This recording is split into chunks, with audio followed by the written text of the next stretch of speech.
বাংলাদেশে বর্তমানে যে সরকারটি আছে এই সরকারকে কেউ বলে স্বৈরাচার, কেউ বলে ফ্যাসিস্ট, কেউ বলে কর্তৃত্ববাদী, আমি বলতাম মাফিয়া, এবং এখন নিশ্চিতভাবেই একটি খুনি সরকার, যেই সরকার একবারও চিন্তা করে না নিজের দেশের মানুষের বুকের বরাবর অস্ত্র তুলে দিতে, যেই সরকার একবারও চিন্তা করে না ক্ষমতায় থাকতে 200-র ওপরে মানুষকে নির্বিচারে হত্যা করতে, যেই সরকার একবারও চিন্তা করে না হাজার হাজার মানুষকে স্রেফ গুলি করে আহত করতে, এই সরকার একবারও চিন্তা করে না নির্বিচারে হাজার হাজার মামলা দায়ের করতে, এবং এই সকল কিছুই করা হয় কেবলমাত্র ক্ষমতায় থাকবার জন্যে। গত কয়েকদিনে বাংলাদেশে যা হয়েছে সেটি বাংলাদেশের জন্মের পর তো বটেই, পাকিস্তান আমলে কিংবা ব্রিটিশ পিরিয়ডেও কখনো হয় নাই। নির্বিচারে নিজের দেশের মানুষের ন্যায্য দাবি দমন করতে সরকার বিভৎসভাবে বল প্রয়োগ করেছে। 200-র উপরে মানুষ মারা গেছে, প্রায় 10,000-এর উপরে মামলা অলরেডি দায়ের হয়েছে, কয়েক হাজার মানুষকে গ্রেপ্তার করে ফেলা হয়েছে, কয়েক হাজার মানুষ আহত হয়েছে, প্রায় 1000 খানেক মানুষ চোখে গুলি খেয়ে অন্ধ হয়ে গেছেন, এবং কয়েক হাজার মানুষ পঙ্গু হয়েছে। এই কথাগুলো সকলেই আমরা জানি। আজকে নতুন যে আপডেট আসলো সেটা হলো যারা সমন্বয়ক আছেন আন্দোলনের তাদেরকে ডিবি অফিসে নিরাপত্তা দেওয়ার নাম করে তুলে নিয়ে যাওয়া হয়েছে, এবং তাদের একটি ছবি সামাজিক যোগাযোগ মাধ্যমে ভেসে বেড়াচ্ছে। একটি ভিডিও দেখলাম কিছু কিছু প্রাইভেট টেলিভিশন চ্যানেল প্রচার করছে, সেখানে দেখা যাচ্ছে ডিবির হারুন সাহেবের সঙ্গে বসে তারা খাওয়া দাওয়া করছেন। বলা হচ্ছে তাদেরকে নিরাপত্তার জন্য তুলে নিয়ে যাওয়া হয়েছে। আমার প্রথম প্রশ্ন, নিরাপত্তার জন্য যদি কাউকে নিরাপত্তা দিতেই হয়, তার সবচেয়ে নিরাপদ যে জায়গা সেটা তার বাড়ি, তার পরিবার, সেখানে থেকে তাকে নিরাপত্তা দিতে হবে। 1, 2 হচ্ছে যদি সে মনে করে তার পুলিশ এসকর্ট দরকার, পুলিশ পাহারা দরকার, তাহলে সেখানে তার বাড়ি, তার যাতায়াতের জায়গায় পুলিশ এসকর্ট দেওয়া যেতে পারে। কিন্তু যদি তাকে ডিবি কার্যালয়ে নিয়ে গিয়ে নিরাপত্তার নামে আটক করে রাখা হয়, সেটা তো স্রেফ আটক, এবং তাকে আপনি অবৈধভাবে বাংলাদেশের সংবিধান এবং আইনে যা বলা আছে তার বহির্ভূতভাবে আপনি তাকে আটক করেছেন। তাকে 24 ঘন্টার মধ্যে আপনাকে কোর্টে প্রডিউস করতে হবে। যাই হোক, এই হীরক রাজার দেশে আসলে আইন কানুন সংবিধান নিয়ে কথা বলবার কিছু নাই। এখানে সরকার যা চায়, ক্ষমতাসীনরা যা চায় সেটাই আইন, সেটাই সংবিধান, সুতরাং আমি সেই দিকেও যাচ্ছি না।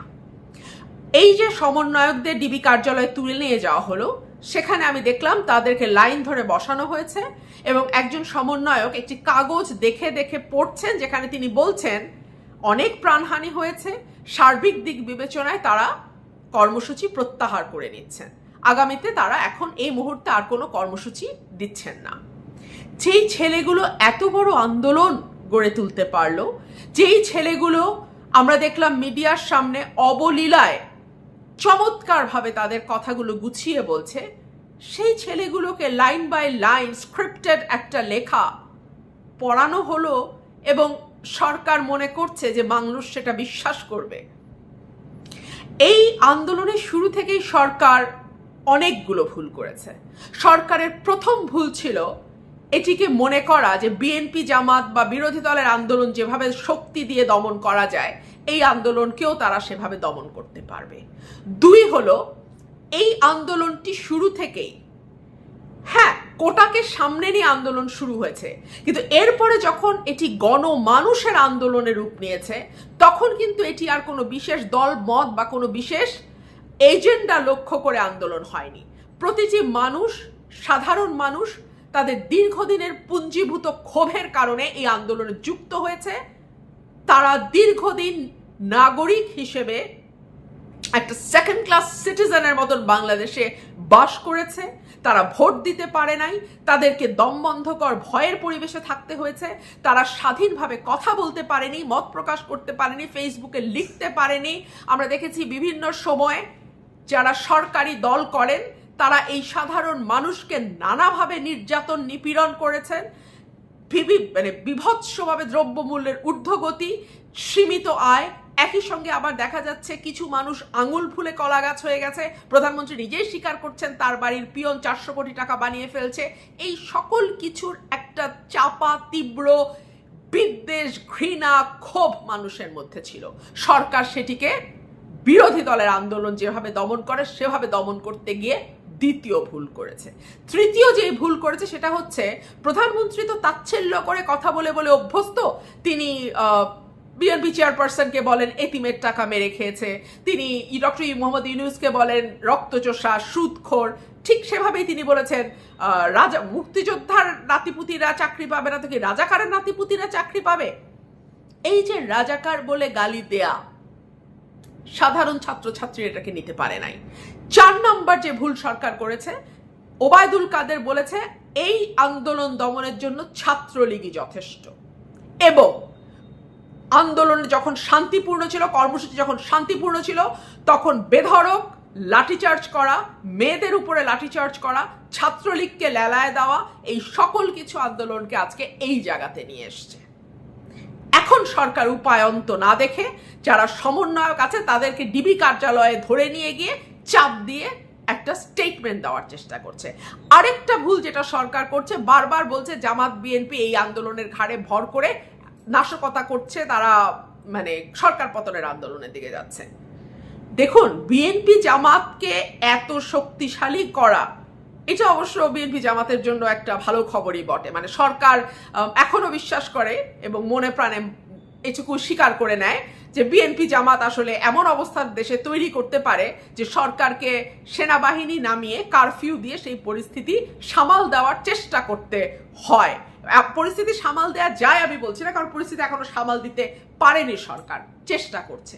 যাই হোক, যখন এই বিবৃতিটি গণমাধ্যমে আসলো, সমন্বয়কদের লিখিত স্ক্রিপ্টেড একটি নাটক আসলো গণমাধ্যমে, ঠিক তার 1 ঘন্টার মধ্যেই আমরা দেখলাম যেই সমন্বয়করা বাইরে আছে তারা স্পষ্ট ভাষায়, পরিষ্কার ভাষায় জানিয়ে দিয়েছে আন্দোলন থামছে না। বলা হয়েছে দাবি আদায় না হওয়া পর্যন্ত আন্দোলন চলবে। এই কথাটি বলে আমি ডেইলি স্টার থেকে পড়ছি। বলা হয়েছে সারা দেশে সোমবার ছাত্র জনতার বিক্ষোভ কর্মসূচি ও প্রতিবাদ সমাবেশের ঘোষণা করেছে বৈষম্য বিরোধী ছাত্র আন্দোলন। সেখানে রোববার রাতে বৈষম্য বিরোধী ছাত্র আন্দোলনের সমন্বয়ক আব্দুল কাদেরের গণমাধ্যমে পাঠানো বার্তায় জানানো হয়, সরকারের নিরাপত্তা বাহিনীর গুলিতে ও ছাত্রলীগের আক্রমণে নিহত শত শত শহীদের আত্মত্যাগ তিরস্কার করে ডিবি কার্যালয়ে বন্দুকের নলের মুখে জিম্মি করে সমন্বয়কদের মাধ্যমে জোরপূর্বক স্ক্রিপ্টেড বিবৃতি আদায়ের তীব্র নিন্দা এবং প্রতিবাদ জানাই। আমাদের দাবি আদায়ে আমরা অবিচল ছিলাম, আছি এবং থাকব।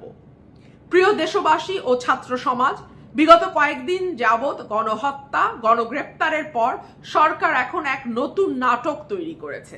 বৈষম্য বিরোধী ছাত্র আন্দোলনের সমন্বয়কদের তুলে নিয়ে ডিবি কার্যালয়ে জিম্মি করে অস্ত্রের মুখে স্ক্রিপ্টেড বিবৃতি দিয়ে ছাত্র সমাজের দাবিগুলোর প্রতি সরকার চরম ধৃষ্টতা প্রদর্শন করেছে।